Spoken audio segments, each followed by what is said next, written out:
वो अग्नि है जो थमती नहीं, वो लहर है जो रुकती नहीं, वो साहस है हर आंधी में, वो विश्वास है हर शंका में, वो सपनों को आकार करे, वो अंधेरों में उजियार करे, ना झुकी है ना रुकी है, हर संघर्ष में और सशक्त हुई है। वो सिर्फ कहानी नहीं परिभाषा है, वो भविष्य है, वो आशा है, वो आवाज है जो बदल दे दौर, वो दृष्टि है जो करे सृजन भोर।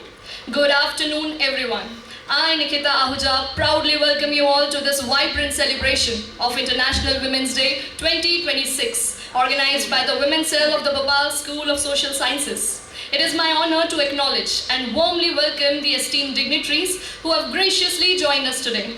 We extend our heartfelt welcome to our esteemed chief guest, Dr. Monica Shukla, IPS, our distinguished theatre artist, Ms. Aarti Vishwakarma, our respected principal, Reverend Dr. Father John PJ, Vice Principal Dr. Sister Lima Jacob, Dean Academics Father Jomi Panitas, Coordinator Department of Management Sister Rohini Jadhav, our dedicated faculty members and our enthusiastic students. Your presence truly enriches this celebration. Today, we celebrate women who are not waiting for opportunities, they are creating them. Women who are not just part of the system, they are leading it. Women who are not asking for space, they are owning it. But before we move ahead, एक छोटा सा काम करते हैं. These claps are for the real powerhouses in our lives. The mothers who understand us, the sisters who stand by us, and the daughters, wives and friends who make our lives stronger every day. So come on, एक बार जोरदार तालियों से हम wonderful women को अपनी life में welcome करते हैं. That's the energy. With this spirit, let's carry forward today's celebration. Women, the voice, the vision. Our respected chief guest, Dr. Monica Shuklaji, IPS. Our other guest here, yes, Ms. Aarti Vishwakarma. Great. And all the other dignitaries, our Vice Principal Sister Lima,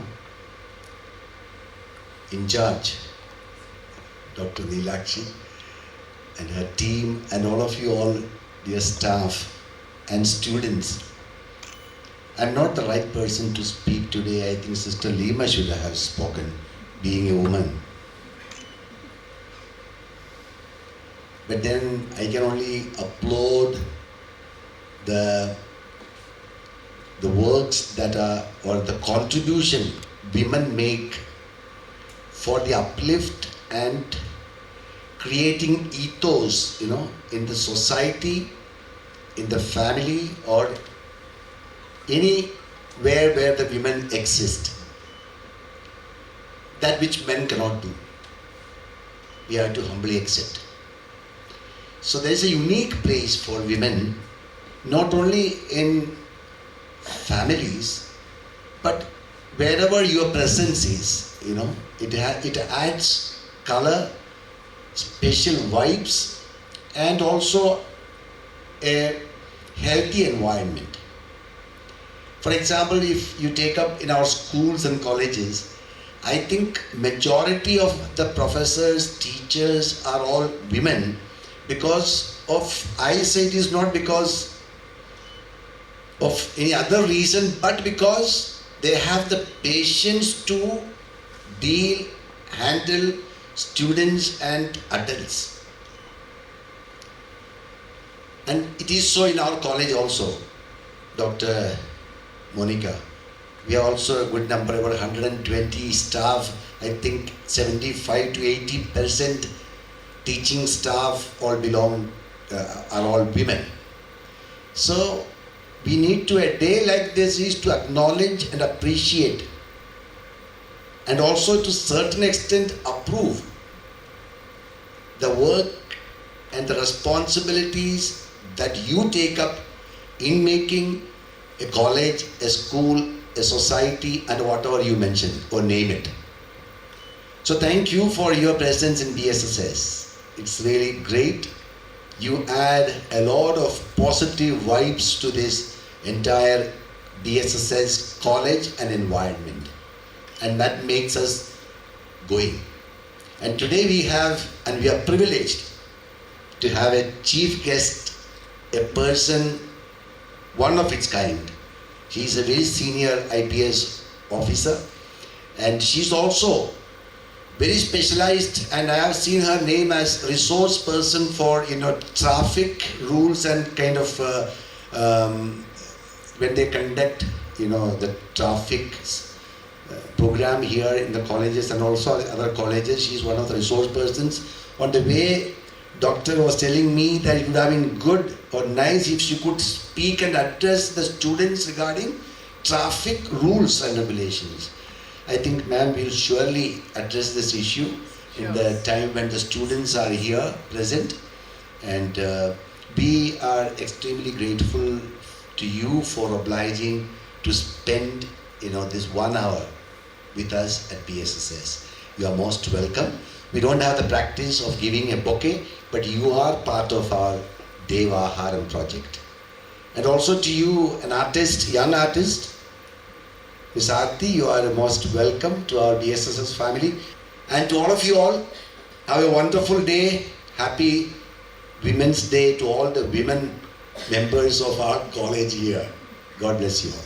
Now it is my proud privilege to warmly welcome our chief guest for the day, Dr. Monika Shukla, IPS. Dr. Shukla is a distinguished IPS officer currently serving as DIG and Additional Commissioner of Police, Traffic and Crime. Over the years, she has held several important positions including DIG Rail, DIG Dehat and Superintendent of Police in districts such as Vidisha, Raisen, Narsinghpur, Shajapur and Indore East. An accomplished academic as well, she holds an MSc, PhD and LLB reflecting her dedication to both knowledge and service. Ma'am, on this special occasion of International Women's Day, your journey of courage, leadership and excellence truly embodies the spirit of today's celebration. We are sincerely honored to have you with us. I now request Dr. Monika Shukla, IPS, to kindly address the gathering. Respected Principal Sir, Mr. John, Vice Principal, यहाँ उपस्थित सभी भद्रजन, Aarti ji, thank you very much BSSS college for inviting me. जो आपका project देखा वो काफ़ी काबिल तारीफ़ है और उससे जुड़ने में आई एम वेरी ग्रेटफुल। आज हम यहाँ इकट्ठे हुए हैं और जो मुझे बताया गया है कि जो मुझे बोलना है अंतर्राष्ट्रीय महिला दिवस, इंटरनेशनल वुमेंस डे के ऊपर। एक प्रश्न आता है कि क्या महिलाओं को किसी दिवस की आवश्यकता है, और ये मेरा बेटा तक मुझसे पूछता है। हम आज देखते हैं, आज जो पेरेंट्स हैं वो अपनी बच्चियों को आगे खुद ही पहले जब हम पढ़ते थे तो कुछ फील्ड होते थे, टीचिंग, मेडिकल, आर्ट। मैंने MSc केमिस्ट्री में किया है। मेरे फादर के कलीग पूछे कि आपने होम साइंस क्यों नहीं लिया। मैंने कहा मैं होम साइंस में क्या करियर है मेरा। बोले नहीं, it is better for girls कि आप होम साइंस लीजिए और आपको आगे आफ्टर मैरिज ही आपको काफ़ी काम आएगा। तो मैंने कहा सर इससे कैरियर क्या बनेगा, कैरियर की ज़रूरत क्या है। बट उस समय से आज के टाइम में हम देखें तो जो सोशल एनवायरनमेंट है वो काफ़ी हर एरिया बच्चियों के लिए खुल गया है। तो मेरा ये कहना है कि जो बच्चियां हैं, जो लेडी वुमन हैं, वो हम क्या चाहते हैं बनना, हमारे सपने क्या हैं, हम किस फील्ड में सेटिस्फाई हैं। मतलब वह एरिया हमको पढ़ना है, उस एरिया में हमें वर्क करना है जो हमें काम जैसा ना लगे। मैं पुलिस में हूँ, मेरे को कभी भी पुलिसिंग का वर्क, हम लोग 24 आवर्स वर्क करते हैं। कल रंग पंचमी है, हम लोगों का त्यौहार सुबह से शुरू हो जाएगा, हर जगह ट्रैफिक का, लाइन ऑर्डर का लगेगा हमको, बट वो काम नहीं लगता है। हमको अंदर से एक फीलिंग आता है कि हमको ये जॉब है, वो हमारा पसंद का काम है और हमको इस करने में आनंद आता है। तो मेरा पहला तो आप सभी से रिक्वेस्ट है कि आपके घर में जो भी फीमेल मेंबर हो या आप जो लोग हों, ऐसा काम करिए जिसको काम करने में आपको आनंद आए, चाहे वो किसी भी क्षेत्र का हो। अब बात यह हुई कि वुमेन्स डे क्यों मनाया जाता है, तो हम देख रहे हैं कि काफ़ी जागरूकता के बाद भी कई क्षेत्र ऐसे हैं, कई महिलाएं ऐसी हैं जिनको वो प्रेस्टीज नहीं मिलती जो उनको मिलनी चाहिए। Male and female they are not, उनमें कोई कंपटीशन नहीं है, हर का अपना अपना रोल है। कई महिलाएं बोलती हैं हम पुरुषों से आगे निकलना चाहते हैं, तो मैं इससे सहमत नहीं हूँ। हम किसी से आगे नहीं निकलना चाहते, हमें अपनी जगह बनानी है। विलेज में आप देखते हैं कई बार कि जो इलेक्टेड पर्सन होते हैं, सरपंच होते हैं, उप सरपंच होते हैं, तो कई बार उनके काम उनकी जगह उनके घर वाले करते हैं। एज ए एसपी मैंने ये चीज़ काफ़ी महसूस की और मैंने उन महिलाओं को बोला, आप इलेक्टेड पर्सन हैं, आप एक गृहिणी हैं, मगर आप इस जगह आ गई हैं, तो आपको कैसे भाषण देना है, आपको कैसे करना है, आपको धीमे धीमे सीखना पड़ेगा। आपको हम खुद करिए, आप किसी फैमिली मेंबर पर ये काम नहीं छोड़िए, और धीरे धीरे वो आगे बढ़ी भी। तो वुमेन्स डे एक ट्रिब्यूट तो नहीं कहूँगी, एक पैशन है उन महिलाओं के लिए जो आपके घर को घर बनाती हैं। जब आप घर में जाते हैं तो वो भी काम से वापस आते हैं, और कुछ लोग जैसे आपकी मदर हैं, आपकी दादी माँ हैं, आपकी नानी हैं, वो घर में ही रहकर आप जब आते हैं तो आपको एक बड़ा ही रिलैक्स्ड एनवायरनमेंट देती हैं। आप घर की काफ़ी सारी चिंताओं से दूर हो जाते हैं। तो वुमेन्स डे उन सब महिलाओं को एक सलामी देने के लिए, एक उनके खास दिन को सेलिब्रेट करने के लिए हम कह सकते हैं। कई महिलाएं जिनके घर में मेल मेंबर नहीं होते हैं या वो बीमार होते हैं, तो वो स्ट्रगल करती हैं। कोरोना टाइम में आपने देखा होगा कि जो नगर निगम में सफाई कर्मी होती है वो अपना घर वगैरह छोड़ के सुबह सुबह आ जाती थी 5 बजे। जो आपका फीमेल नर्स होती थी या फीमेल डॉक्टर होती थी, वो अपना घर छोड़ के आपको हॉस्पिटल में मिलते थे। उनके घर सारे मेंबर उनके घर में हैं, बट वो चूंकि अर्निंग मेंबर है और उनका काम ऐसा है कि वो घर पे नहीं रह सकती। तो वुमेन्स डे हम उनको सेलिब्रेट करने के लिए बनाते हैं। अब I am from police services, तो मेरे जहन में 3-4 बातें आती हैं। हर पेरेंट्स का सपना होता है कि उसका बच्चा हो, बच्ची हो, पढ़े, आगे बढ़े। बट जब आप किसी दूसरे शहर में जाते हैं तो आपको बहुत सारे लोग, आपको रास्ते नहीं पता, आपको वहाँ के लोग नहीं पता, बट धीरे धीरे बच्चियाँ स्ट्रगल करती हैं और माँ बाप उनकी चिंता करते हैं। तो मेरा लोगों से ये कहना होता है कि जब कोई अनजान बच्ची को आप देखें सड़क पे, कहीं बच्ची जा रही है, आपको लग रहा है वो अनकंफर्टेबल है या कोई उसको परेशान कर रहा है, तो आप आँख मूंद करके वहाँ से अलग मत हटिए। आपकी बच्ची अगर अन्य शहर में है, वहाँ कोई व्यक्ति उसके बारे में ऐसा ही फील करे तो हमें काफ़ी ख़राब लगेगा। तो जब भी हम किसी बच्ची या महिला को अनकंफर्टेबल देखें, आपको लगा कि वो कोई परेशान कर रहा है या वो किसी मुसीबत में है, तो हमको उसकी उतनी ही मदद करनी चाहिए जैसे हम अपने घर की फीमेल मेंबर्स की करते हैं। ये मेरा एक छोटा सा रिक्वेस्ट है। बच्चियों से कहना है कि एक तो आपको कॉन्फिडेंस फुल रहना चाहिए, डरना नहीं चाहिए। यदि आप कहीं टैक्सी से जाते हैं, कैब से जाते हैं, तो सबसे अच्छा तरीका कि अननोन है तो आप अपने घर में एक मैसेज कर दें कि मैं इस टैक्सी नंबर में बैठी हूँ, इस ऑटो नंबर में बैठी हूँ और मैं स्टार्ट हो गई ऑन वे। मेरी बेटी मेडिकल कॉलेज में पढ़ती है। एक बार वो अपने दोस्त से मिलने बॉम्बे में बीच में उसने हॉट ले लिया। अब वो जहाँ रुकी थी वहाँ से एयरपोर्ट काफ़ी दूरी पे था। तो हम एज ए पेरेंट्स, भले हम लोग पुलिस में हो, but we are worried for her, कि हम उसके लिए चिंतित थे कि नहीं तुम अपनी टैक्सी का लाइव लोकेशन दे दो। तो मेरा कहना है कि जैसे हम चिंतित रहते हैं तो मैं वह चिंता भोपाल में जो बच्चे उसके लिए भी फील करूं। तो इससे हमारी कम्युनिटी एक ऐसी बन जाएगी जहां महिलाएं सेफ होंगी, टेंशन फ्री होंगी। जब कोई बच्ची घर से बाहर निकलती है अननोन जगह पर, तो आपको इतना कॉन्फिडेंस होना चाहिए, आपको कभी किसी भी एक ऐसे प्लेस पे जहां लोग ना हो उससे प्रायः सफ़र करना अवॉइड करना चाहिए। जहां लोग हों, जहां लाइट हो, आपको कुछ लगे तो आप किसी की हेल्प के लिए आप बोल सको। कुछ छोटी छोटी चीज़ें होती हैं कि आपने अपने पर्स में पेपर स्प्रे रख दिया हो,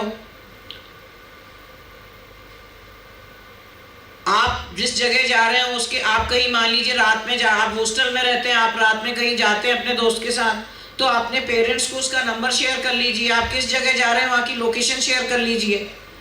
बोलने में ज़रूर लगता है कि क्या हमको इतनी इंडिपेंडेंस, इतनी आज़ादी नहीं है, क्या मेरा ब्रदर भी ये सब चीज़ें करता है?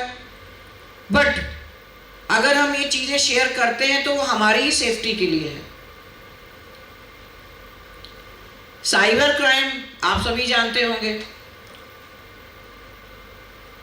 आप फेसबुक पर, किसी भी प्रकार की सोशल मीडिया पर किसी बंदे से कांटेक्ट करते हैं, जरूरी नहीं है कि वो रिद्धिमा हो, जरूरी नहीं है कि वो जरीना हो, वो कोई और भी हो सकता है। तो जब तक आप किसी को अच्छे से जानते नहीं हैं, उसके साथ बहुत ज़्यादा कम्युनिकेशन करना मैं प्रेफरेबल नहीं मानूंगी। सोशल मीडिया पे आप कहीं जाते हैं हॉलीडेज को कि spending vacation on such in such place, बंदे को पता है आपका घर खाली है। आप अपनी रोज की एक्टिविटी करते हैं कि आज मैं फलाने होटल में खाना खाने गई, आज मैं इस जगह गई, तो अपनी निजी सोशल लाइफ आप सार्वजनिक क्यों कर रहे हैं?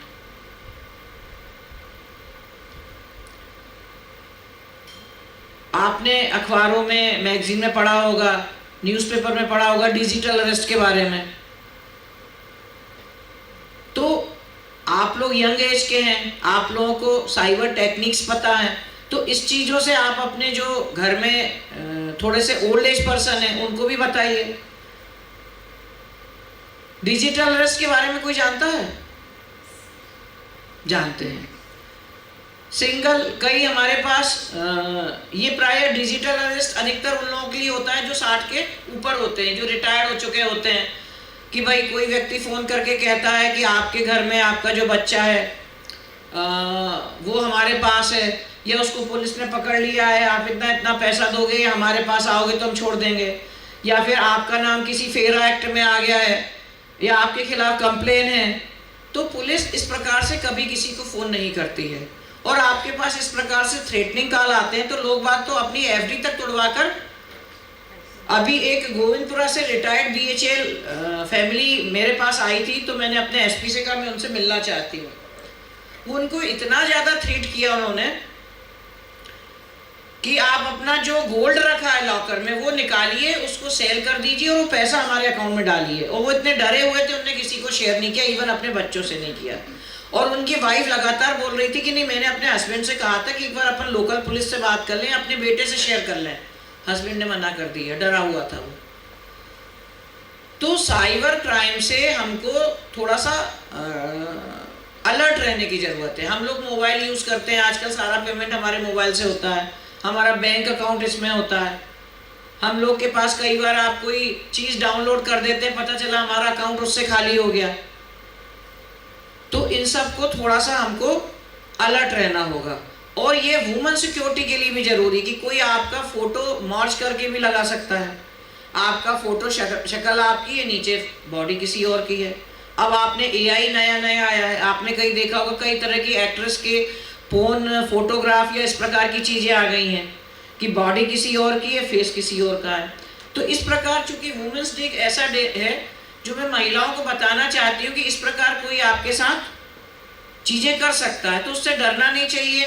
यदि कोई चीज़ ऐसी हो, पहले तो आप अलर्ट रहें अपनी सिक्योरिटी के लिए। सोशल मीडिया पर आप उतना ही कंटेंट डालें जितने से आपको नुकसान होने की ज़रूरत नहीं है। और इसके अलावा यदि आपको कोई ऐसा व्यक्ति है तो उसको फेस कीजिए। कई बार कोई परेशान करने वाला हमारे घर में ही होता है, हमारा रिलेटिव होता है, हमारे ऑफिस में ही होता है, कई बार कोई सीनियर होता है और हम लोग समझ नहीं पाते हैं कि हम उसको कैसे मना करें। हमारी नौकरी तो नहीं चली जाएगी, हमारे प्रैक्टिकल में मार्क्स तो नहीं कट जाएंगे, या हमारे घर पे मेरी मदर, कोई रिश्तेदार परेशान कर रहा है तो मैं अपनी मदर को बोलूँगी तो क्या मेरी मदर मेरे पे यकीन करेगी? तो प्लीज़ ना बोलना सीखिए। से हाउ टू से नो। लेडीज़ के यहाँ एक गट्स फीलिंग होती है, उसको समझ में आ जाता है कि कौन बंदा सही है कौन गलत है। तो मेरा फादर से रिक्वेस्ट है कि आप अपने यहाँ एक वीक में एक डे फॉर ओनली 1 आवर एक काउंसलर जरूर रखिए, वो आपकी टीचर्स में भी हो सकता है, आप हायर भी कर सकते हैं एज यू विश, कि यदि कोई स्टूडेंट आइदर गर्ल और बॉय उसको कोई प्रॉब्लम हो तो वो काउंसलर के पास जाकर अपनी प्रॉब्लम्स को शेयर कर ले, क्योंकि कई लोग अपने पेरेंट्स को बताने से अच्छे करते हैं। मेरी एक कलीग थी, उस कलीग की बच्ची फर्स्ट ईयर में गई, फर्स्ट ईयर में नागपुर गई, जो भी इंसिडेंट होगा she jump from a multi and she is dead. मैंने अपने बच्चों से एक चीज़ शेयर की कि अगर उसको अपने फ्रेंड सर्किल में कोई प्रॉब्लम थी, अगर उसको पढ़ाई में प्रॉब्लम थी, तो वो पेरेंट्स से क्यों नहीं शेयर करती। तो मेरे बच्चे बोले कि आजकल कोई भी बच्चा अपने पेरेंट्स से शेयर नहीं करता, वो अपने कोर ग्रुप में, अपने पीयर ग्रुप में ही शेयर करते हैं। तो मेरा ये रिक्वेस्ट है कि कोई भी बच्ची को या इस प्रकार से दिक्कत है तो उसको अपने पेरेंट्स से, अपनी टीचर से कंसल्ट करना चाहिए, और टीचर या पेरेंट्स को भी उसको थोड़ा सा एक फ्रेंडली टच में लेना चाहिए, ताकि वो उसको बताने की, अपनी समस्या शेयर करने की हिम्मत कर सके। क्योंकि पीयर ग्रुप भी उसी बच्चे के बराबर है, उसी के एज ग्रुप के बराबर है, वो कितनी उसको सही सलाह दे सकता है आई डोंट नो। तो हमको अपनी स्टडी के साथ साथ स्टूडेंट के मन में क्या चल रहा है, दिमाग में चल रहा है, उसको क्या प्रॉब्लम है, कोई हॉस्टल में रह रहा है उसकी अलग समस्या होगी, उसकी फैमिली प्रॉब्लम तो उसके पास नहीं है, कोई उसको सेक्सुअली हरास तो नहीं कर रहा है। और ये चीज़ खाली लड़कियों के साथ नहीं, लड़कों के साथ भी हो सकती है। भोपाल पुलिस एक काफ़ी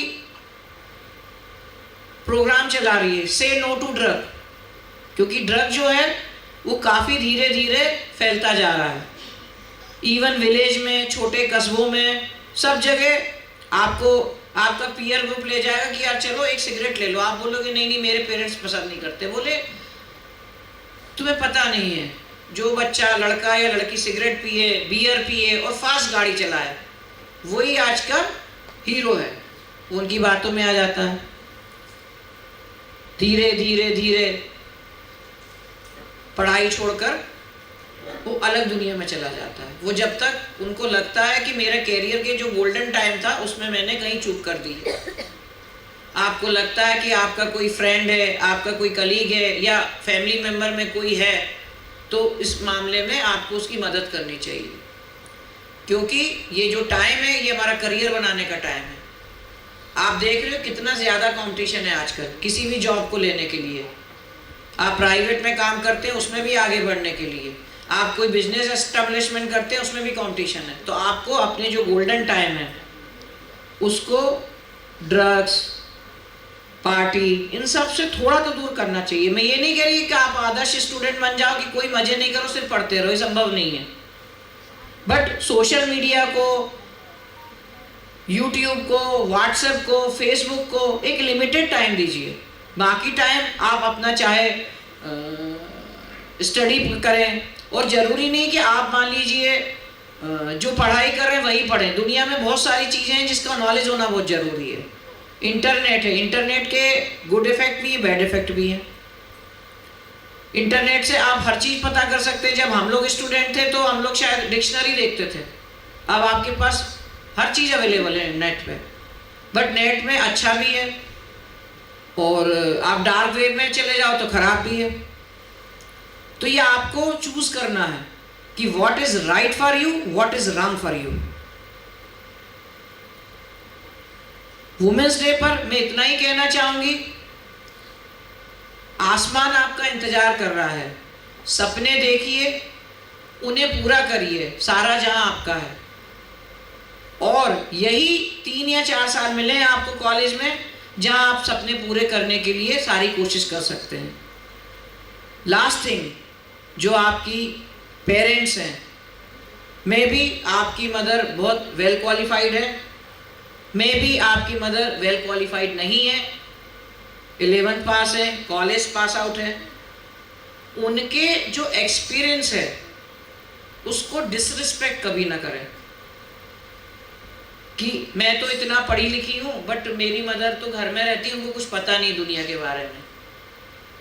उसका एक्सपीरियंस हमसे कहीं ज़्यादा है। हो सकता है उसने कॉलेज की डिग्री नहीं ली हो, लेकिन जीवन की डिग्री वो हमसे ज़्यादा जानती है। तो ऑलवेज रिस्पेक्ट आपकी मदर, दादी, नानी। और आज का दिन, जैसे मिस्टर जॉन ने कहा, उन्होंने महिलाओं की बहुत ज़्यादा तारीफ कर दी। थैंक्स सभी महिलाओं की तरफ से। तो महिलाएं वो खुशबू हैं जिससे सारा संसार महकता है। महिलाएं वो रंग हैं जो हमारी इस दुनिया को एक इंद्रधनुष जैसा सजा देती हैं।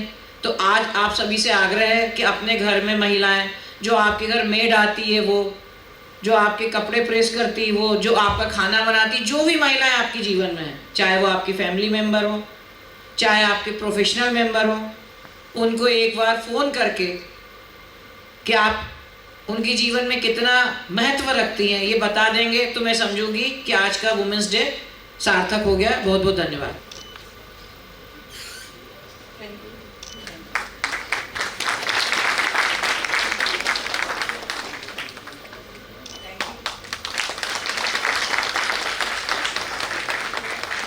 A very good afternoon to one and all present here. Ladies and gentlemen, they say life itself is a stage. And today we begin this celebration by welcoming a woman who has truly made stage her life.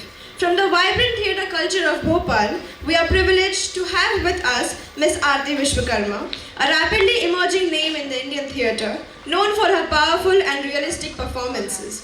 In a short span, she has performed in 60 plus productions across India, portraying lead roles and earning honours, including Natya Shri National Award 2022, Best Actress at Taj Mahotsav 2018, Kala Hira National Theatre Festival, Nari Tu Narayani Samman, and Young Writer Award 2023.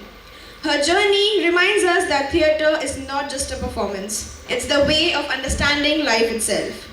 Ladies and gentlemen, please join me in extending a warm and enthusiastic welcome to Miss Aarti Vishwakarma.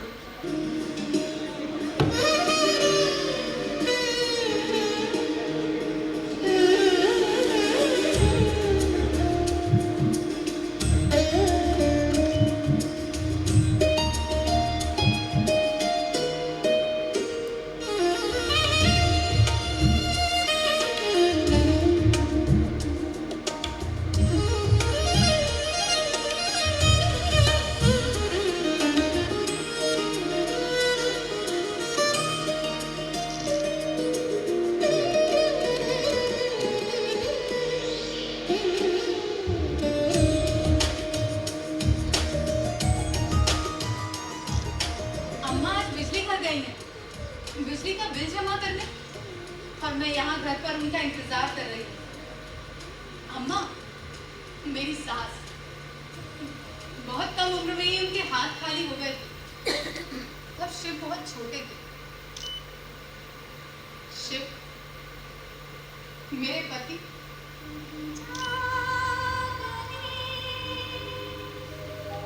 अम्मा ने भले ही उन्हें अभावों में पाला था, पर संस्कार की शिक्षा कम नहीं दी थी। और जब वो शादी लायक हुए तो मुझे अपनी बहू बनाकर उनकी पत्नी के रूप में मुझे उन्हें सौंप दिया। बहुत प्यार था हमारे बीच, ऐसा जैसा 7 जन्मों के रिश्ते में होता है। आज भी याद है मुझे, अम्मा ने मुझे पहली बार तुलसी मैया को जल अर्पित करते हुए देखा था। अब पूजा पाठ में तो बचपन से ही बहुत लगाव था, तो मैं तो रोज की तरह बस पूजा ही कर रही थी। और अम्मा ने मुझे तुलसी को जल चढ़ाते हुए देखा। अम्मा हमारे गांव में किसी काम से आई थी और हमारे आंगन में घुसते ही उन्होंने मुझे तुलसी के पीछे देखा। वो तो मुझ में ही तुलसी देख बैठी थी और दूसरे ही दिन अपने बेटे शिव का रिश्ता लेकर हमारे घर आ पहुंची। पहली ही नजर में मैं उन्हें भा गई थी और शिव भी मेरे परिवार वालों को बहुत पसंद थे। कुछ ही दिनों में हमारी शादी हो गई। अब एक छोटा सा परिवार, अम्मा, शिव और मैं। शादी के बाद अम्मा उनसे ज्यादा मुझसे लाड करने लगी थी और ये देखकर शिव जल भुन जाते, कहते कि कल की आई हुई लड़की अपने इकलौते बेटे से भी ज्यादा प्यारी हो गई। तो इस पर अम्मा भी उन्हें चिढ़ाते हुए कहती, तेरी पसंद से नहीं लाई हूँ, अपनी पसंद से लाई हूँ। हाँ। तो इस पर शिव भी उन्हें छेड़ते हुए कहते, अम्मा तुम्हारी पसंद बहुत अच्छी है, ऐसी ही एक मेरे लिए भी ला दो ना। फिर क्या, अम्मा जो छड़ी उठाती, ठहर ठहर ठहर ठहर बदमाश, भागता कहाँ है? ठहर ठहर, रुक रुक, अभी देखती हूँ तुझे।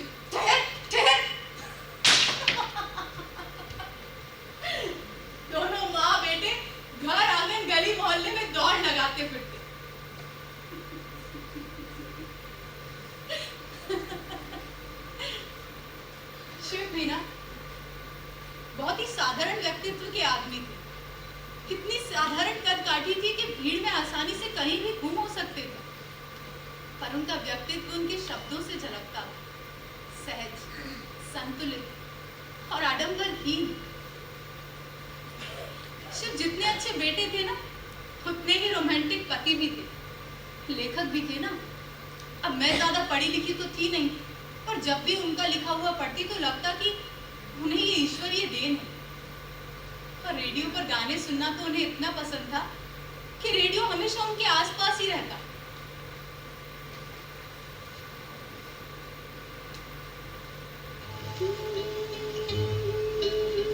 जीवन की बगिया महकेगी लहकेगी, जीवन की बगिया महकेगी लहकेगी, चहकेगी, खुशियों की कलियां झूमेंगी, झूलेंगी, फूलेंगी, जीवन की बगिया। मुझे आज भी याद है जब हमारा शिवांश 1 साल का हुआ। शिवांश हमारा बेटा जब वो 1 साल का हुआ तो यूं ही एक दिन अचानक आकर कमरे में धमक पड़ी, बोले देखो अगर पहली बार मेरी बेटी हो जाती तो मुझे कोई दिक्कत नहीं, मुझे एक बेटी चाहिए। पूरे रौब के साथ बोले। तो मैंने भी कहा जी क्या फर्क पड़ता है बेटा हो या बेटी, बेटी के होने से घर में रौनक आ जाती है, तो हम अपने बेटे की बहू ले आएंगे, मैंने जवाब में कहा। वो मुस्कुराकर बोले इतने समय तक जिंदा कौन, पता नहीं तब तक मैं जिंदा रहा भी या नहीं, और मैं तुम्हारा बचपन उसमें खेलते हुए देखना चाहता हूँ, हमारी बिटिया को गोद में खिलाना चाहता हूँ। और अगर इस बार भी बेटा ही हो गया तो? पर उन्हें तो पूरा यकीन था कि बेटी ही हो। मुझे एक बेटी दे दो, मैं एक बेटी का पिता बनना चाहता हूँ। खुशियों की कलियां झूलेंगी, झूलेंगी, फूलेंगी, जीवन की बगिया।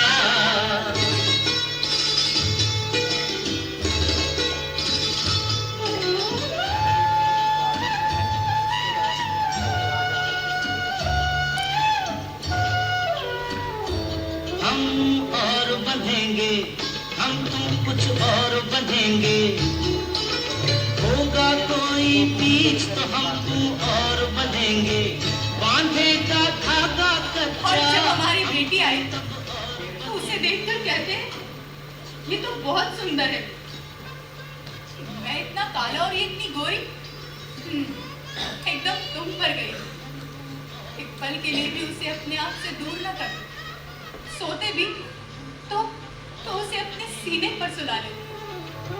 थोड़ा हमारा, थोड़ा तुम्हारा, आएगा फिर से बचपन हमारा, जीवन की बगिया महकेगी, लहकेगी, चहकेगी, खुशियों की कलियां झूमेंगी, झूलेंगी, फूलेंगी, जीवन की बगिया।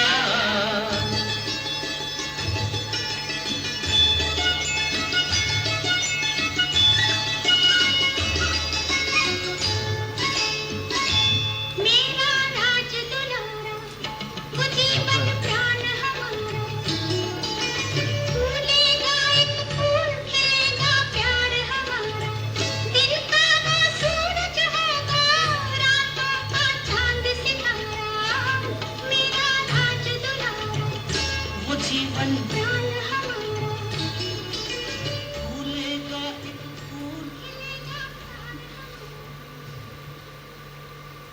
जीवन का पहिया अपनी गति से घूम रहा था। रोटी जरूर रूखी सूखी थी पर हमारा परिवार पूरा था। मैं, अम्मा, शिव और हमारे 2 छोटे छोटे बच्चे। कितने खुश थे ना हम लोग उस दिन तक। उस दिन हम लोग कितने खुश थे। शिव वहां बैठे रेडियो पर अपनी पसंद के गाने सुन रहे थे। शिवांश उनकी गोद में बैठकर उनसे बतिया रहा था। और सिया, तुम्हारी बिटिया, यहाँ मेरे पास सो रही थी और मैं हमेशा की तरह उन्हें ही निहार रही थी। आएंगे बार बाहें गले में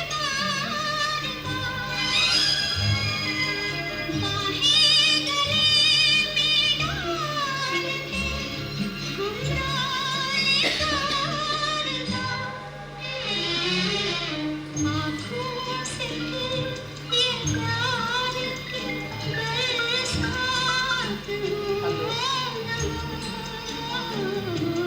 शायद फिर से जन्म शिव शिव शिव अम्मा अम्मा शिव अचानक से शिव के सीने में दर्द उठा। अम्मा घर पर थी नहीं तो मैं पड़ोस के एक भैया को बुलाने के लिए दौड़ी। भैया भैया भैया भैया तुरंत ही जाकर रिक्शा ले आए। हम दोनों तुम्हें लेकर अस्पताल के लिए निकले। मैं समझ नहीं पा रही थी कि तुम्हें हुआ क्या है शिव। डॉक्टर ने तुम्हें देखा और तुरंत ही अंदर ले गए।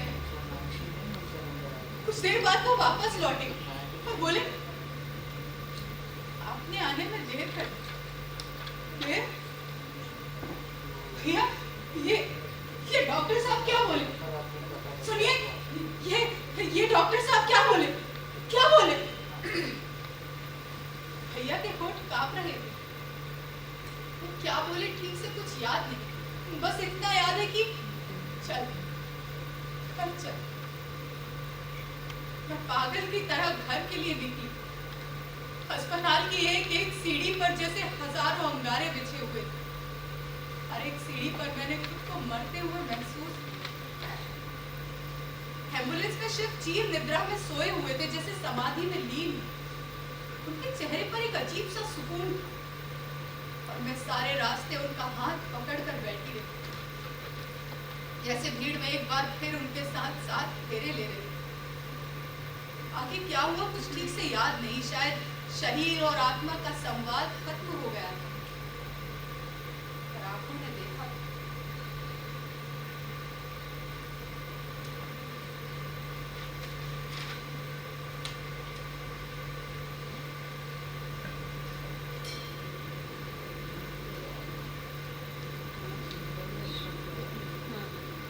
देखा था कि शिव को शांतचित लेटा हुआ देखकर अम्मा बेहोश हो गई थी। अम्मा अम्मा शिव शिव शिव देखो अम्मा बेहोश हो गई हैं। शिव शिव उठो ना, देखो सिया तुम्हें बुला रही है। अरे शिवांश को स्कूल छोड़कर आना है। शिव तुम्हारी चाय ठंडी हो रही है। शिव शिव उठो ना, देखो देखो कितने सारे लोग आए हैं तुमसे मिलने के लिए। शिव शिव उठो ना। मेरी आंखों से एक आंसू भी ना गिरा। पर जब मेरी चूड़ियां तुड़वाई गई और पंडित जी ने कहा कि मैं तुम्हारी परिक्रमा कर तुम्हें हर वचन, हर बंधन, हर कसम से मुक्त कर दूं, तो मेरी सब्र का बांध टूट पड़ा।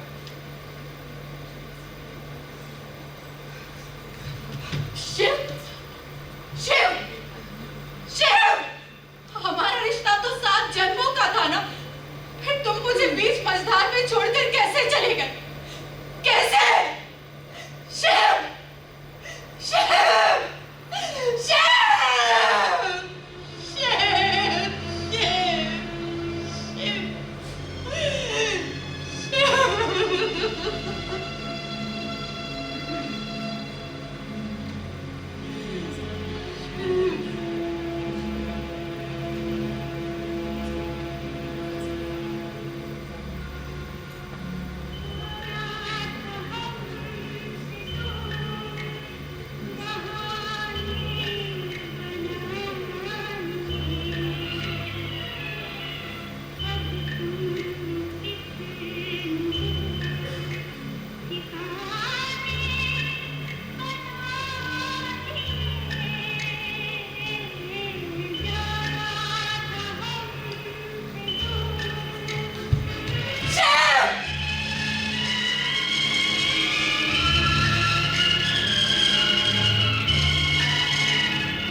दीवारी ही मेरा नसीब।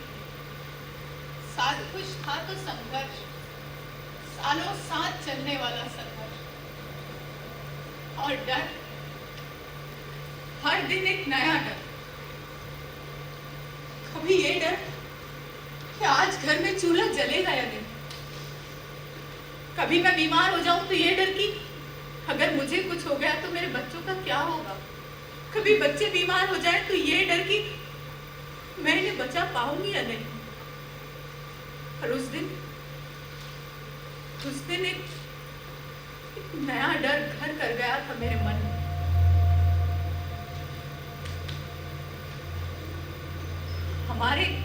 हमारे घर के आंगन से दूर एक 2 मंजिला पीला मकान दिखाई देता है। उसकी दूसरी मंजिल पर एक कमरा है जिसमें एक खिड़की हमेशा खुली रहती है और अंदर एक पीला बल्ब जलता रहता। कभी वहां एक साया दिखाई देता, ऐसा लगता जैसे कि वो मुझे ही घूर रहा है। कभी वो दिखाई देता और कभी आंखों से ओझल हो जाता। सब कुछ बहुत अजीब सा था। बस दिन ऐसे ही कट रहे थे डर के साए में। वही घर, वही आंगन, वही ये 4 दीवारी और वही वो पीला मकान। हाँ, घर में घुंघरू वाला पर्दा लग जाने से एक नयापन जरूर आ गया था। उन दिनों अम्मा ने पर्दे में घुंघरू लगा दिए थे जिससे घर में कोई भी आए तो मेरे दरवाजे पर पहुंचने से पहले अम्मा वहां पहुंच जाए। उन्हीं दिनों की बात है, पिछले गली में रहने वाला एक आदमी हमारे घर पे आया तो उसके पैर दरवाजे पर पड़ते उससे पहले ही अम्मा वहां पहुंच गई। क्या है? वो है, क्या काम है? दरअसल उस आदमी को कोई काम नहीं था, वो बस हमारे घर में झांकने आया। आते ही बोला, अम्मा जी तुम्हारे घर में बिजली है क्या? हमारे घर में नहीं है, बिजली वाले काट है, अब जाए यहाँ से।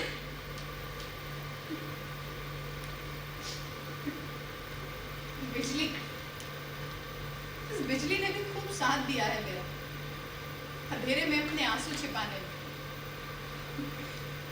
में। जब कभी भी हम लोग बिजली का बिल भरने से चूक जाते ना तो बिजली वाले बिजली काट जाते और हम लोग हफ्तों बस यूं ही अंधेरे में काट देते। हाँ, बस मेरी ये सफेद साड़ी ग्रहण के सफेद चांद की तरह इस घर की रोशनी को थोड़ा और बढ़ा देती और कम रोशनी अम्मा से मुझे अपने आंसू छिपाने में मदद करती। अरे बातों बातों में मैं खाना बनाना तो भूल ही गई। अभी अम्मा आएंगी और कहेंगी कि क्यों आज फिर कहीं दूर निकल गई शिव को खोजने। अम्मा मुझे ऐसे ही ताने मारती और अम्मा अब तक आई क्यों नहीं। एक वक्त था जब घर में कुछ भी खाने के लिए नहीं होता था, पर अब सब ठीक है। मेरी एक स्कूल में सरकारी नौकरी जो लग गई है। अब मैं ज्यादा पढ़ी लिखी तो थी नहीं, कोई ढंग की नौकरी भी नहीं कर सकती, पर 2 छोटे छोटे बच्चे और उनको जिंदा रखने के लिए जरूरी था कि मेरा कमाना। इसलिए मैं घर से रोज ये सोचकर निकलती कि आज तो काम मिल ही जाएगा, पर रोज मैं मुरझाई हुई सी घर वापस लौट आती। मैं तो कभी घर से बाहर निकली ही नहीं थी। मैं घर से बाहर क्या, कभी घर में भी नहीं रही थी।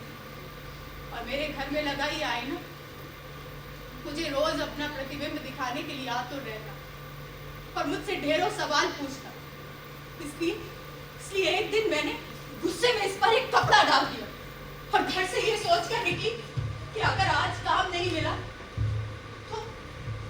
तो घर वापस ही नहीं आऊंगी।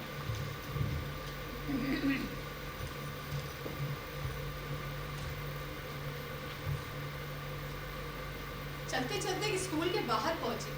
गला बहुत सूख रहा था तो मैंने पानी के लिए आवाज लगाई, सुनिए भीतर कोई है क्या? भीतर से एक औरत बाहर आई, उसने मुझे पीने के लिए पानी दिया और कहा कि बहुत थकी हुई लग रही हो, कुछ देर बैठ जाओ। मैंने पानी पिया और उसे अपनी परेशानी बताई। उसने कहा कि आया की नौकरी करोगी? आया? अरे बच्चों को दिन भर स्कूल में संभालना है, बस। मैंने झट से हाँ कर दी। मैं इतनी खुश थी, मन कर रहा था कि मेरे पंख लग जाए और मैं उड़कर अम्मा और बच्चों के पास पहुंच जाऊं, उन्हें गले से लगा लूं। मैं खुशी में जल्दी जल्दी घर के लिए निकली।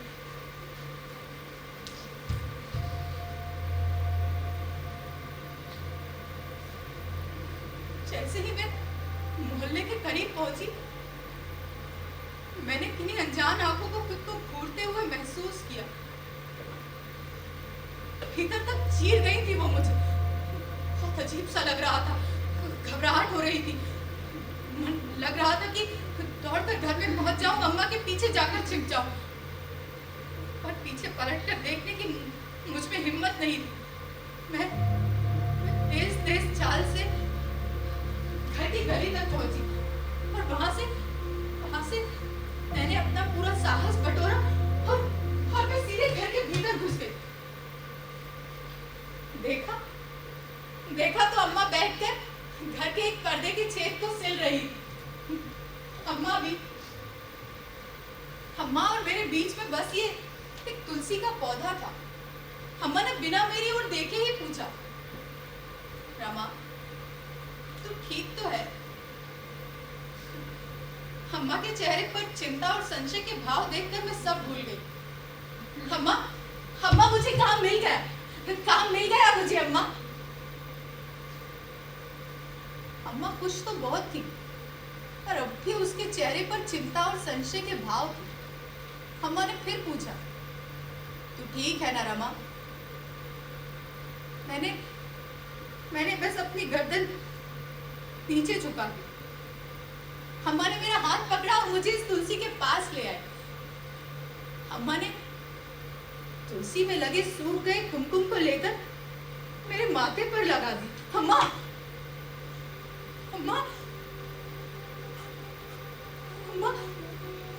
एक विधवा के माथे पर लाल रंग का कौनों की बपौती है।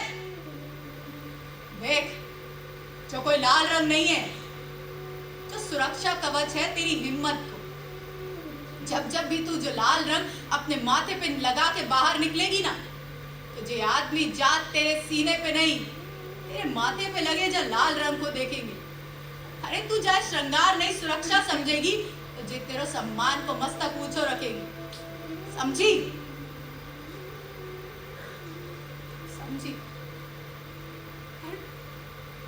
सफेद रंग पर लाल। अम्मा खुद भी विधवा थी और अपने माथे पर काले रंग का टीका लगाया करती। वो तो कभी स्कूल भी नहीं गई और उसके पास ऐसी सोच, जो लाल रंग का कौनों की बपौती है। बड़ी मॉडर्न है मेरी अम्मा। सफेद पर लाल। तुम्हें तो याद ही है ना तुलसी मैया, मेरे शिव को सफेद रंग इतना पसंद था। जब कभी भी मैं सफेद रंग के कपड़े पहनती तो वो मुझे सफेद चांद कहा करते थे। चांद होना आसान नहीं है शिव। अकेले पूरी रात का सफर कितना लंबा होता है। हजारों घनघोर बादल उस एक रात में उस चांद को अपनी काली छाया से ढांप लेना चाहते। चांद डरता है, दुबकता है, छिपता है और अपने आप को बचाने की इस कोशिश में थक जाता है। रात से सुबह तक के इस सफर में चांद का नूर अधूरा रह जाता है। चांद होना आसान नहीं है।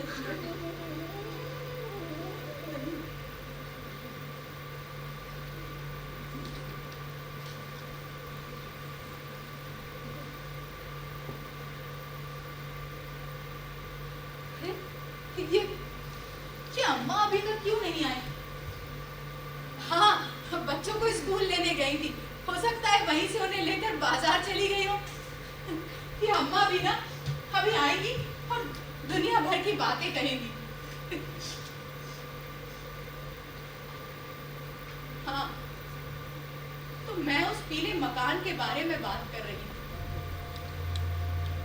ये पीला मकान भी मेरी कहानी का एक अहम किरदार था। एक वक्त था जब उस मकान से उठते धुएं की पीली रोशनी मेरी आंखों के आगे अंधेरा कर देती थी। ये बात भी तभी की है जब काले घनघोर बादल उस चांद को अपनी काली छाया से ढांप लेना चाहते थे। शिव के जाने के बाद नए नए विवाह की यादें अक्सर मेरे मन पर छा जाती। मैं उनके कमरे में अपने आप को अकेला कर लेती। उसी समय की बात है, एक रात मैं यहाँ कमरे में सो रही थी। अचानक मुझे गहरी नींद में किसी का साया दिखाई दिया। मैंने नींद से बाहर आने की बहुत कोशिश की पर आ नहीं सकी। एक सर्प जैसा कुछ एकदम मेरे नजदीक सांस ले रहा था। उसने अपना फन फैलाया और मेरी कमर पर डंक मारने के लिए जैसे ही झुका, मैं नींद से बाहर आ गई। मैंने आसपास देखा तो कोई नहीं था। बाहर आकर देखा तब भी कोई नहीं था। पीले मकान की ओर देखा, भगवान का शुक्र है वहां भी कोई नहीं। जैसे ही पलटी तो अम्मा मुझे ही देख रही थी। बोली क्या हुआ? मैंने अम्मा को सब बता दिया मैंने अम्मा को। पर जब से मैंने उन्हें सब बताया, उस दिन से ऐसा लग रहा था जैसे अम्मा हर बात पर ज्यादा गौर करने लगी थी। यहाँ तक कि मेरा उठना बैठना चलना फिरना, घर से बाहर जाना और वापस आना भी जांच रही थी। किले मकान के उस डर के साथ अम्मा की आंखों ने एक अजीब सी बेचैनी भर दी थी मुझ में। पर मुझ में साहस नहीं था, ना ही उस डर से बाहर आने का और ना ही अम्मा से सवाल पूछने का। ऐसे ही डर के साए में दिन कट रहे थे। एक दिन मैं स्कूल जा ही रही थी कि शिव के मामा जी आ गए। हम आते ही बोले कि तुम सबको शादी के लिए लेने आया हूँ। याद है ना, लाखन की शादी है मेरे बेटे की। अब मेरी नौकरी नई थी तो मुझे छुट्टी मिली नहीं, तो मामा जी के साथ अम्मा और बच्चे उनके घर चले गए। अब रात भर मुझे इस घर में अकेले रहना था, बिल्कुल अकेले। शादी के बाद आज पहली बार मैं इस घर में अकेली थी।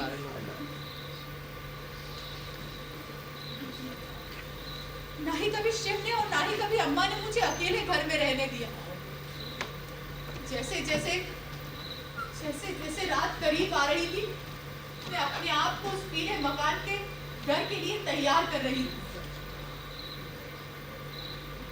पता नहीं मुझे इस अंधेरे से ज्यादा डर लग रहा था या ये अकेलापन मुझे शिव के और करीब ले जा रहा था। ऐसा लग रहा था जैसे शिव इस अंधेरी गुफा में धूनी रमाए बैठे और मैं उनके अनछुए स्पर्श की मदहोशी में जा रही।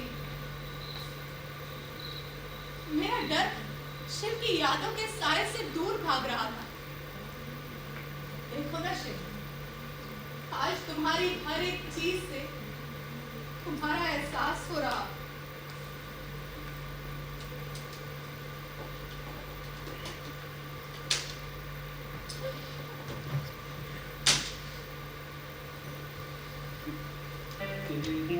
मेरे सपने अब एक रंग है, वो जहाँ भी ले जाए राह हम संग हैं।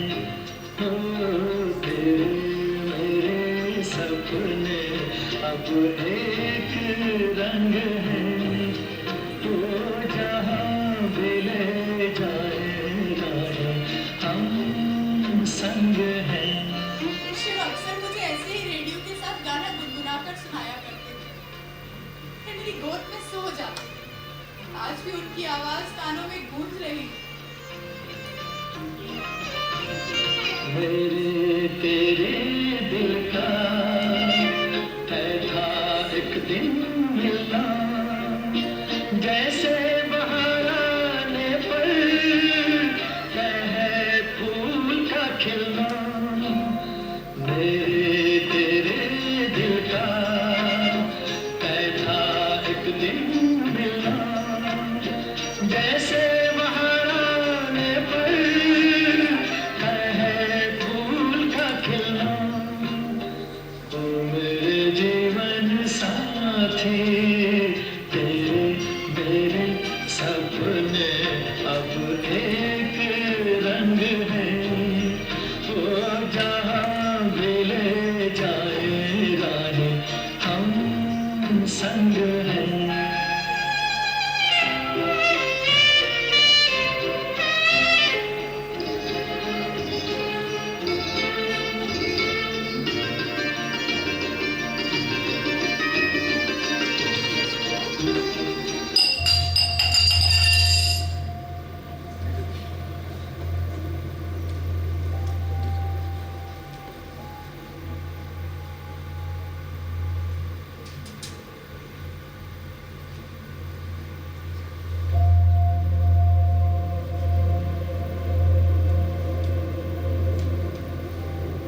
अचानक से कुछ गिरने की आवाज आई।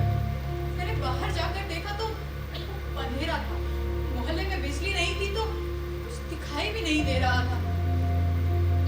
मैंने उस पीले मकान की ओर देखा, वहां भी कोई नहीं था।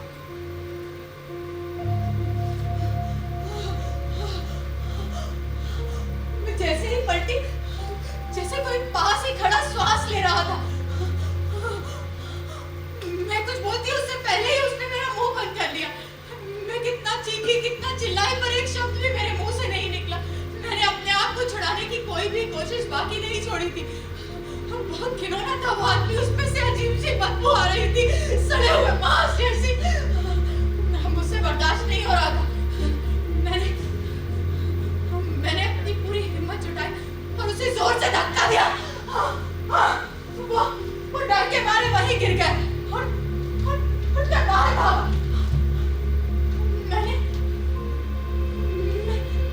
मैं जोर से चिल्लाई, बचाओ, बचाओ कोई। मेरी चीखें सुनकर अड़ोस पड़ोस के लोग घरों से बाहर निकल आए थे। अधिकतर बुजुर्ग औरतें बाहर आ गई थी। कुछ आपस में कानाफूसी करने लगी, कुछ मेरे पास आकर मुझे ढांढस बंधाने लगी। मैं दहशत के मारे थर-थर कांप रही थी। मैं किसी को कुछ बता ही नहीं पाई।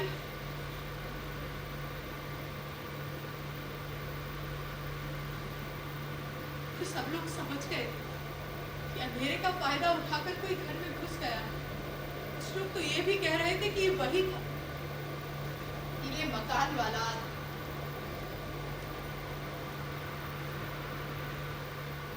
किसी ने अम्मा को खबर कर दी। दूसरे दिन दोपहर तक अम्मा घर आ गई। तब तक मैं ऐसे ही आंगन में बेसुध पड़ी थी।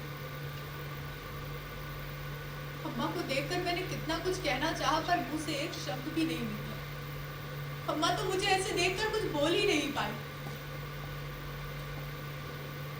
3 दिन हो गए इस घटना। 3 दिन से मैं बस आंगन में बेसुध पड़ी थी। खाना पीना सब छोड़ दिया था। घर से बाहर निकलना तो असंभव था। रोते रोते पूरी रात गुजर गई।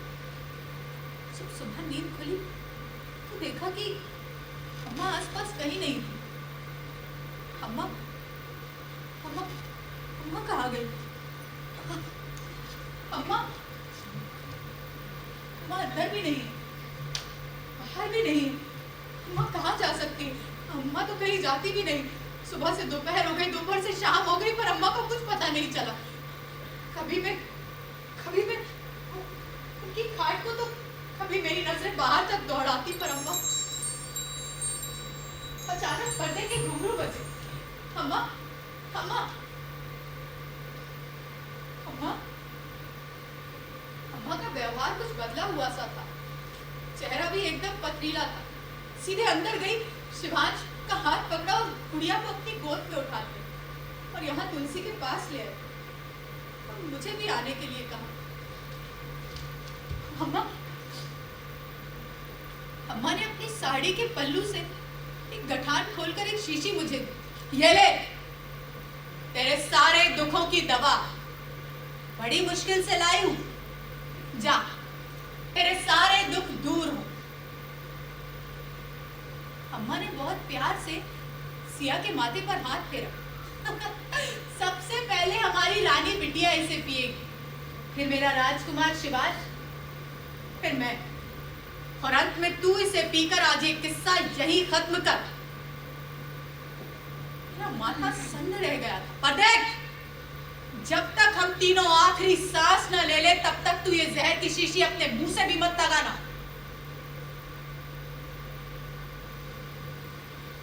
मैं बस शून्य भाव से उन्हें देख रही थी, ना ही कुछ कह पा रही थी, ना ही कुछ समझ पा रही थी। अम्मा उठी और जाकर अपनी खाट पर बैठ गई। मैं बहुत देर तक कुछ नहीं कह पाई। फिर मैंने हिम्मत जुटाई और अम्मा अम्मा अम्मा अम्मा, मैं कुछ बोलती उससे पहले ही अम्मा बोली, देख अगर तुझसे ये सब कुछ बर्दाश्त नहीं होता तो तू दूसरा ब्याह कर ले। मैं खुद तेरे लिए शिव से भी अच्छा लड़का ढूंढ कर लाऊंगी, बस तू तैयार हो जा। ये मोहल्ले वाले, ये पड़ोस वाले तुझे फूटी आंख भी नहीं देख पाते। और मैं भी तुझ पर बोझ नहीं बनना चाहती। इन बच्चों को पाल सके तो ठीक है, नहीं तो किसी अनाथ आश्रम में या जहर देकर इन्हें मार दे। अम्मा अम्मा, मुझसे ऐसी कौन सी गलती हो गई अम्मा? अम्मा मुझे माफ कर दे। अम्मा मेरी बात तो सुन, मैं माफी मांगती हूँ। अम्मा मुझे माफ कर दे। अम्मा अम्मा बात तो सुन अम्मा।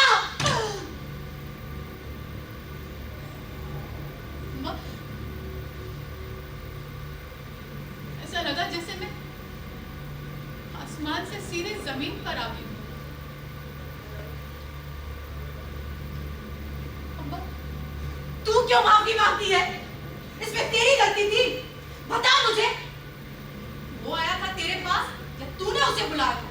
बोल, बोलती क्यों नहीं? उसकी हिम्मत कैसे हुई यहाँ तक आने की? तूने उसके टुकड़े टुकड़े क्यों नहीं कर दिए? उससे माफी क्यों नहीं मंगाई तूने? बोल, बोलती क्यों नहीं? अरे कब तक रोएगी ऐसे ही, कब तक? इससे तो अच्छा है कि तू मर जा। एक बार मैं तुझे भी रो लूंगी। ये तो मर गया पर तुझे छोड़ गया मुझे कमजोर करने के लिए।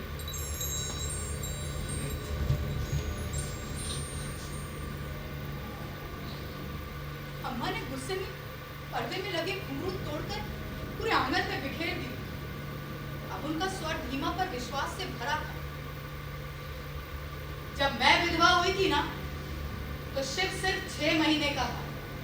मेरे पास मरने के अलावा और कोई रास्ता नहीं था, पर मैं मरी नहीं। उस 6 महीने के बच्चे को गोद में उठाया और शहर लाकर उसे पाल लिया। मैंने उसे डर कर नहीं, लड़कर जीने के संस्कार दिए हैं। औरत माहवारी से लेके प्रसव तक जो दर्द सहन करती है ना, वो कोई आदमी सहन नहीं करता। औरत अपनी छाती के रक्त को दूध में बदलकर उस बच्चे को पिलाकर उसे बड़ा करती है। वही बच्चा आज तुझे डरा रहा है। तू डर रही है, वो डरा रहा है। तू रो रही है, वो हंस रहा है। तू छिप रही है, वो ढूंढ रहा है। तू जितना छिपेगी ये आदमी तुझे उतना ढूंढेंगे। इस आदमी जात का सारा सुख छुपे को तलाशने में। ये रोती हुई औरत को हंसते हुए और हंसती हुई औरत को रोते हुए देखना चाहता है। इस आदमी को नग्न औरत ढकी हुई चाहिए और ढकी हुई औरत को ये नग्न देखना चाहता है। औरत ने देव और दानव दोनों को जन्म दिया है। जन्म देने वाली औरत इतनी कमजोर नहीं होती। पर तू उसी आदमी से डर गई? डर गई तू?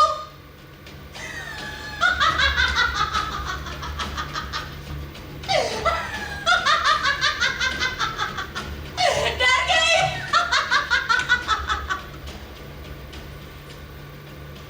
अम्मा पागलों की तरह हंस रही थी और उन्हें ऐसे हंसते हुए देखकर मेरे बच्चे डर के मारे दुबक कर एक कोने में बैठ गए थे। अम्मा उठकर गई और अपनी खाट पर बैठ गई। रात भर अपने एक पैर को हिलाती रही और मैं रात भर इस तुलसी को अपना सहारा बनाकर सुबह के इंतजार में आसमान को ही देखती रही। और शिव जैसे मेरे पास ही खड़े थे, कह रहे थे, जब मेरी माँ विधवा हुई थी ना तो तेरी ही उम्र की थी, और उसने कभी ऐसे हाथ का इंतजार नहीं किया जो आकर उसकी पीठ थपथपा दे। मरना तो निश्चित है रमा, पर तय हमें करना है कि कैसे, रोक कर, छिप कर, डर कर, या परिस्थितियों की आंखों में आंखें डालकर। और अगर जीना ही है तो क्यों ना हंसकर जी लो।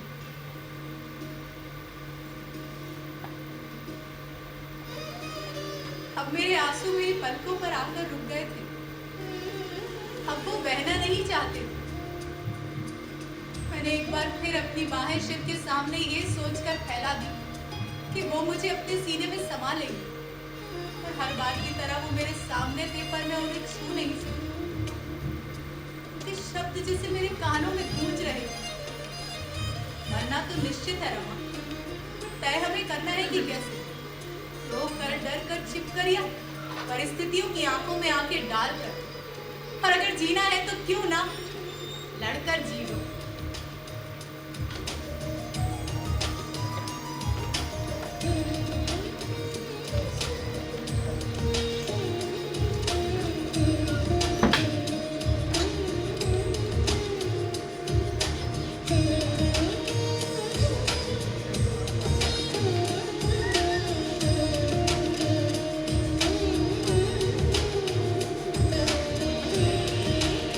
आज मैं जागते ही मुस्कुराई।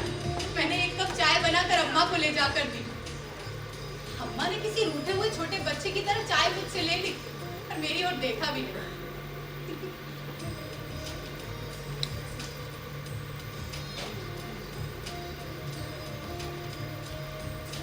आज मैं इतने दिनों बाद स्कूल जा रही थी।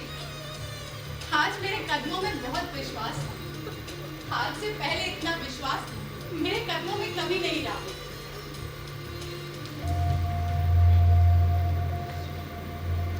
जैसे ही मैं स्कूल से निकली, फिर से वही आंखें, वही साया मुझे फिर से घूरने लगा। पर मैंने सोच लिया था कि आज मैं डरूंगी नहीं। मैं तेज तेज कदमों से चलने लगी। वो साया भी मेरे पीछे पीछे चलने लगा। मैंने लगभग दौड़ लगा दी, वो भी मेरे पीछे पीछे दौड़ने लगा। मैं तेज तेज कदमों से घर आ रही थी। जैसे ही मैं गली के कोने पर पहुंची, ऐसा लगा जैसे हजारों चींटियां एक बार में मेरी पीठ पर से गुजर गई हूँ। और मैंने सोच लिया था कि मैं डरूंगी नहीं। मैं दौड़कर घर के पास पहुंची। मैंने जैसे ही दरवाजे पर हाथ रखा, उसने मेरा हाथ पकड़ लिया।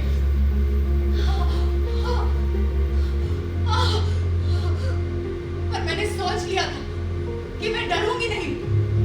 इस बार मैंने उसे घूर कर देखा। मैंने अपनी ताकत बटोरी और उसे जोर से धक्का दिया। इस बार मैं भागी। इस बार उसने मुझ पर फिर से झपट्टा मारा और मेरी साड़ी का पल्लू उसके हाथ में आ गया।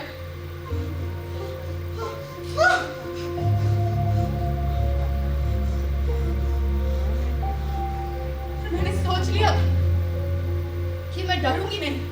उसने सोचा था कि मैं डर जाऊंगी। और अम्मा के शब्द मेरे कानों में गूंज रहे थे। तूने उससे माफी क्यों नहीं मंगवाई? उसके टुकड़े टुकड़े क्यों नहीं कर दिए? मैंने आसपास देखा,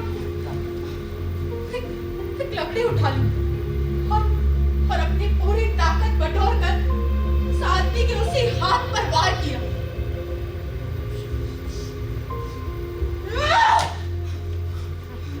वो तड़प कर दूर जा गिरा। उसने भागने की कोशिश की। मैंने उसे मारा।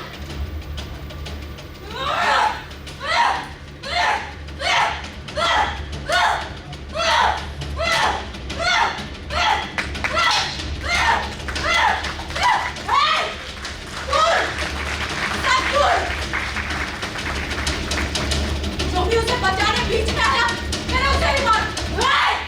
दूर, सब दूर। फिर मैंने उसके बाल पकड़े, खींचकर उसे मैदान में ले आया। मैंने उसे फिर मारा। वो चीखा। मैंने उसे फिर मारा।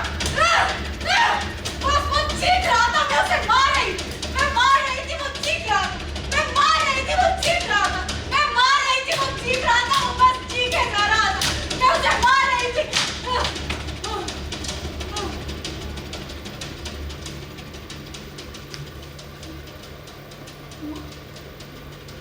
बेसुध हो गया था और मैं भी आज अपनी ताकत में बेसुध थी। कुछ लोगों ने आकर मुझे पकड़ लिया और कुछ लोग उसे उठा कर ले गए।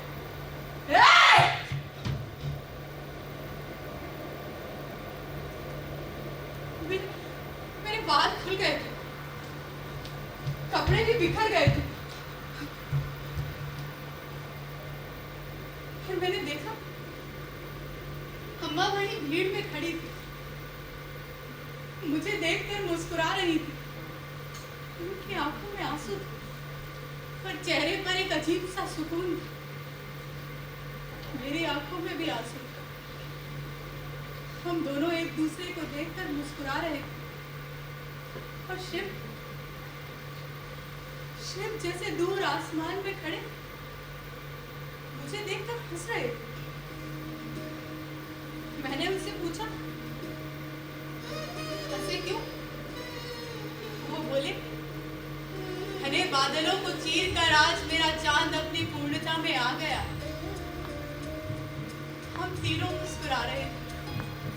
आज हमारा परिवार पूरा था। अम्मा, शिव और शिव का सफेद चांद, मैं सफेद चांद।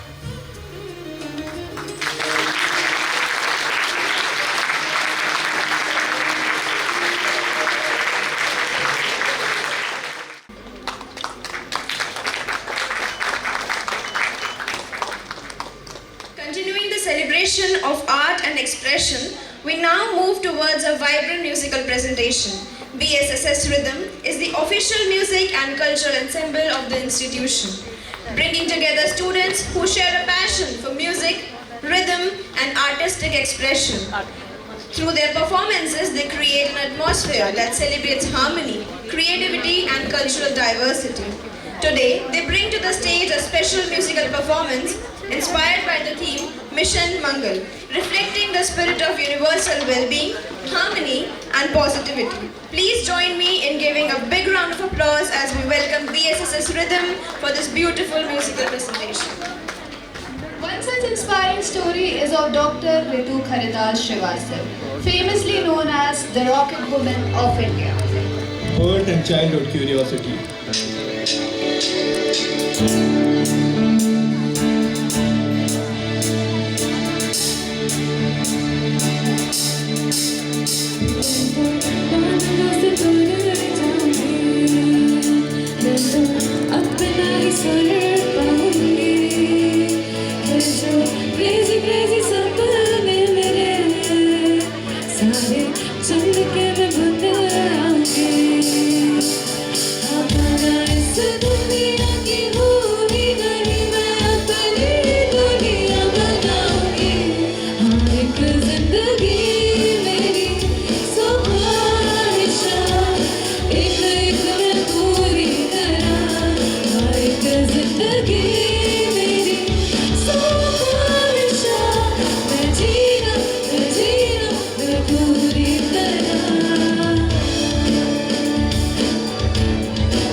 Born on 13 April 1975 in Lucknow, Ritu grew up in a middle-class family that valued education.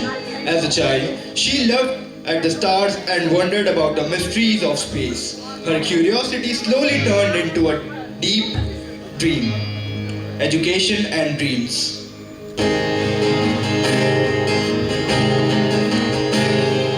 चोरी से चोरी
was a brilliant and hard-working student. She completed her BSc and MSc in physics from the University of Lucknow and later pursued aerospace engineering from the Indian Institute of Science in Bengaluru. Her dreams were slowly taking shape. Joining ISRO.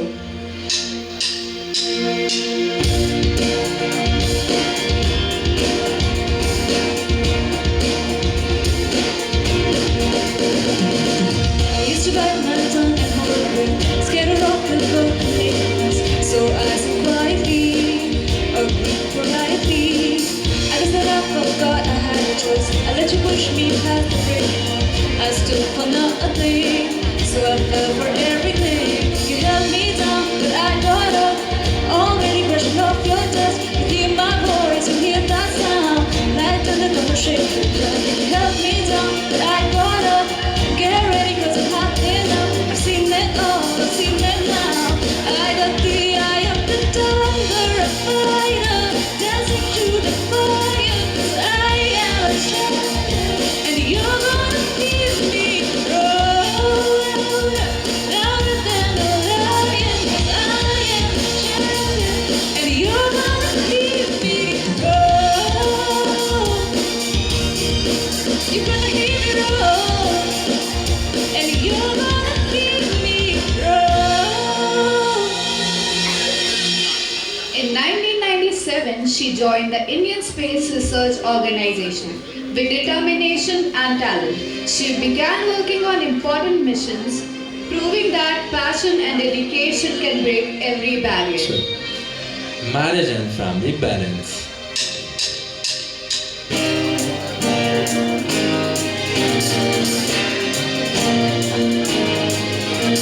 सारे गिन याद जो तेरी मैं सजा कर करूं, रोक न पावा अखियां बिचो गम दिया बसा करूं। सारे गिन याद जो तेरी मैं सजा कर करूं, रोक न पावा अखियां बिचो गम दिया बसा करूं। ओ हो हो ओ ओ ओ इश्क तेरा तड़पावे, ओ इश्क तेरा तड़पावे, इश्क तेरा तड़पावे।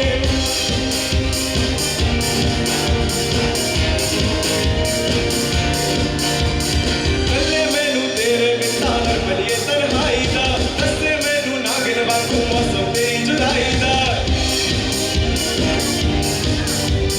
कल्ले मैनू तेरे बिना न भलिए तन्हाई दा, दस्से मैनू नागिन वांगू मौसम तेरी जुदाई दा। निकल भी मैं बुल न पावा तेरी मिठियां बातां नू, रोक न पावा अखियां विचों गंदियां बरसातां नू। निकल भी मैं बुल न पावा तेरी मिठियां बातां नू, रोक न पावा अखियां विचों गंदियां बरसातां नू। ओ ओ ओ ओ इश्क तेरा तड़पावे, ओ इश्क तेरा तड़पावे, ओ इश्क तेरा तड़पावे। Ritu married Avinash Srivastava and had two children, a son named Aditya and a daughter named Anisha. Her journey is defined by her ability to balance high-pressure space missions with motherhood. During peak missions period, she would often finish household duties and then work on her laptop until 3 a.m. or 4 a.m. to ensure mission tasks were completed flawlessly. Success of Mission Bharat. कहते हैं लोग जो काबिल नहीं है तू, देंगे वही सलामियाँ। दिल थाम के जहाँ देखेगा एक दिन तेरी भी कामयाबियाँ। कहते हैं लोग जो काबिल नहीं है तू, देखे वही सलामियाँ। दिल थाम के जहाँ देखेगा एक दिन तेरी भी कामयाबियाँ। कर दे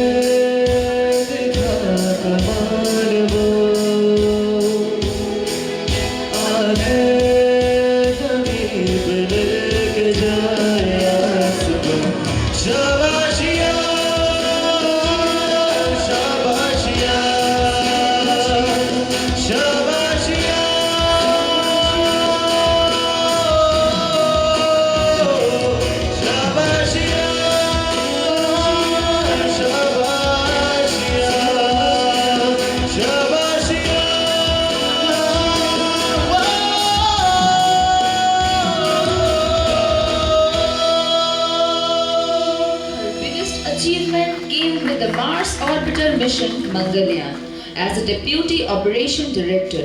She played a key role in country to reach Mars on its major attempt. Today, Ritu Kharidar Srivastav is an inspiration for millions of hearts, millions of women. When the girls are educated, encouraged, they do not just build careers, they build stars. Because when women rise, nation reach the stars. Ms. Meeta Vadhva brings over 22 years of corporate experience and has now dedicated her journey to creating meaningful social impact. Her work in the Swachh Bharat mission in Bhopal as a Swachh ambassador highlighted the strong connection between health, hygiene and the environment. Her vision is to connect people, purpose and the planet to create sustainable and socially responsible change. May I now invite Ms. Meeta Vadhva to kindly come forward and share a few words about their organization and the work they are doing for the society. Hi.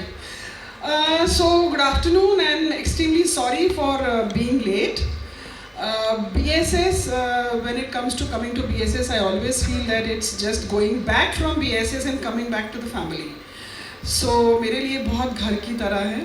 And for this I would say that I have very senior educationists here, all members. But I would still want to mention कि आज मुझे फिर Manju madam से हारना बहुत अच्छा लगा. Because I was thinking it is 1,123 messages, she had 4,000. I was like, wow. I still have huge scope not to read the messages. And the day I walked in, she met and we had a conversation. And then she said कि आप जो हो दिल में हो और जब भी BSS में कोई ऐसा काम होता है तो आपको याद किया जाएगा. पर अब मंजू मैडम ने इतना कनेक्ट कर दिया that I feel connected with every teacher, principal sir, मतलब father Johnny. I was talking to sister. So this place, my parents never allowed me to study here, but after joining, choosing to be a social worker, I think मेरे पापा ऊपर से देखते हुए सोचते हैं कि सारे टाइम BSS में रहती है, जो मैं कभी नहीं चाहता था. Because कोएड में हमारे टाइम में पढ़ाई करना was very difficult, and I hail from BHL, very conservative background. So thanks to BSS for adding towards my contribution, and that is the reason I'm standing here and talking to all of you. A big thanks to everybody, all the teachers, all the students. My Rag Bhopali is a big example of BSS. When it was handed over to me by Avinash Lavania sir, he said that Meeta, isko hamesha sustainable rehne dena.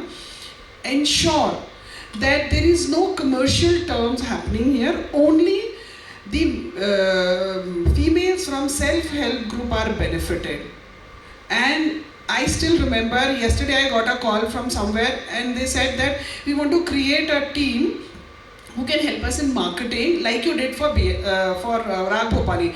Because ek time tha, people used to say Rag Bhopali, Rag Darbari, all names. But today I feel proud when people know what is Rag Bhopali. And I guess 80% contribution is the students from BSS.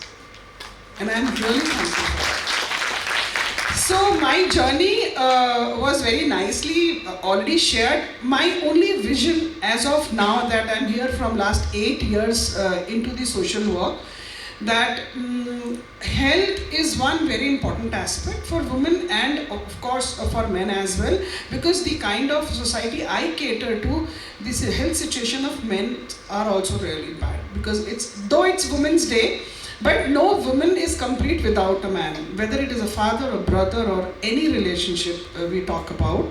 So health is one very critical aspect for which I would really want to work towards. And second is the handloom and handicraft, because the artists in our MP are almost dying with their art because they don't have enough money to take care of their family from that art. So currently I am working with MPIDC as a consultant, and I am working towards promoting one district, one product. And I would suggest all of you to please look into sustainability and handloom and handicraft, because this is what our roots are. And this is what will actually save our earth, save our environment, save the families who are still actually running and expecting their livelihood out of their products they create. Thank you once again. Thank you so much.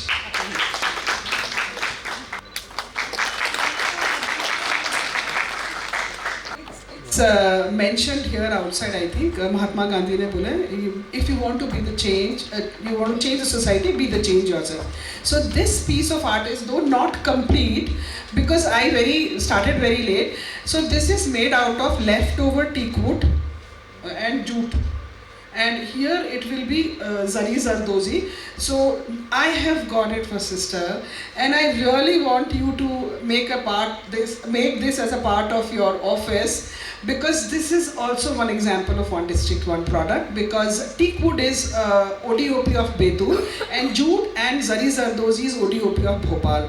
And I really feel so honored to hand over this to you, sister.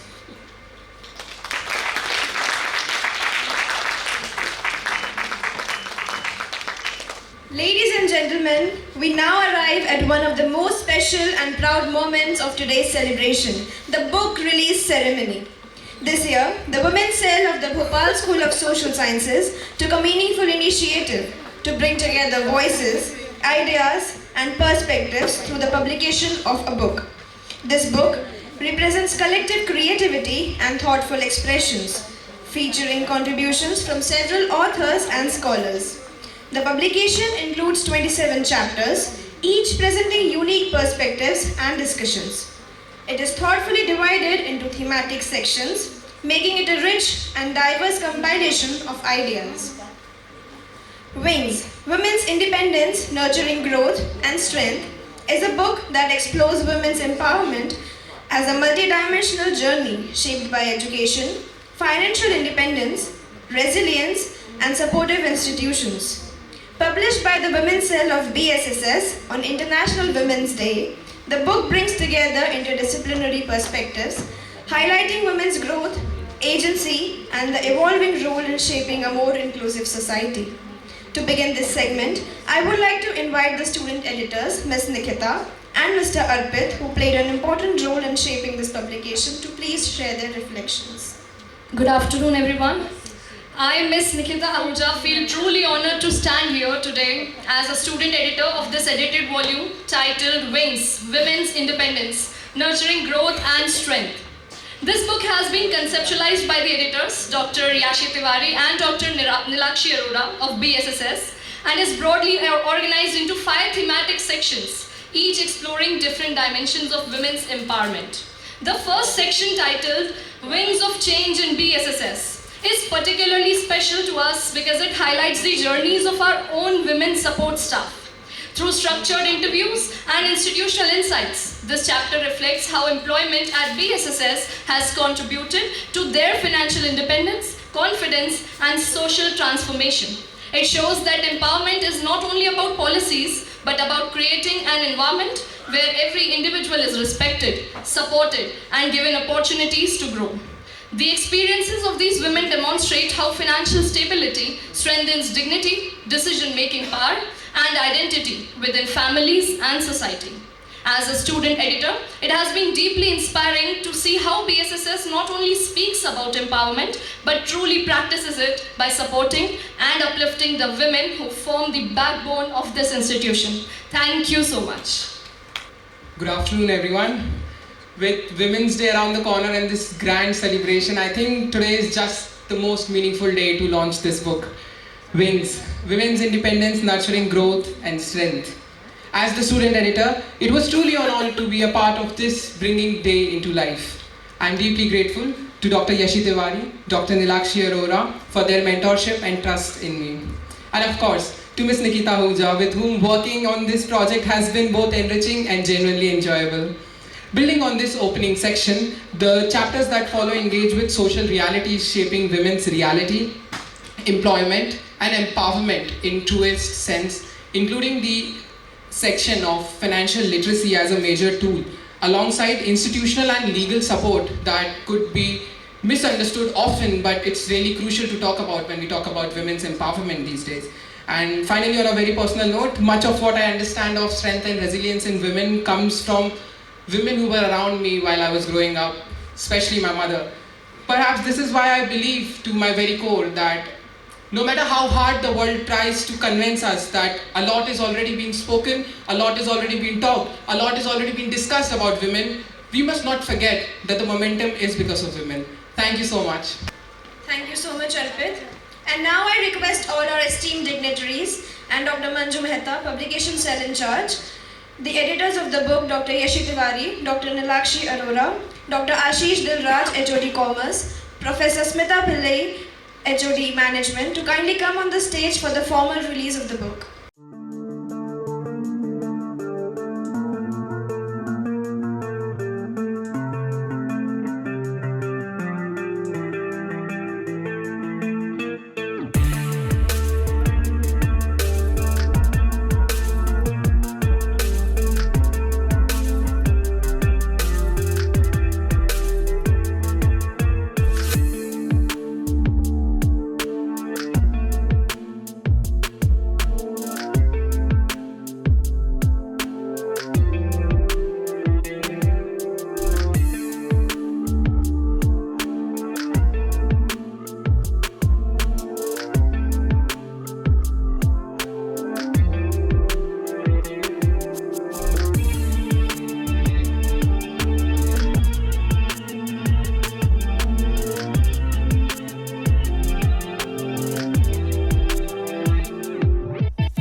I would like to express my heartfelt gratitude to the Almighty for completion of this program, to our chief guest, IPS Dr. Monica Shukla.